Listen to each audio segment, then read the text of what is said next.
John Glenn, el primer astronauta estadounidense en orbitar alrededor de la Tierra, murió a los 95 años después de batallar durante mucho tiempo con su salud tras sufrir un infarto.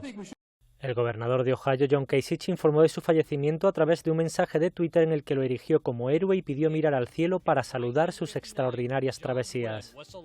Nacido en 1921, Glenn era uno de los astronautas más celebrados en Estados Unidos, con una carrera que incluyó 2 vuelos espaciales, 24 años como senador por Ohio y un intento de competir por la presidencia en 1984. Además, fue el primer estadounidense en orbitar alrededor de la Tierra en 1962 a bordo de la cápsula Friendship 7 Mercury, misión de la que era el último sobreviviente.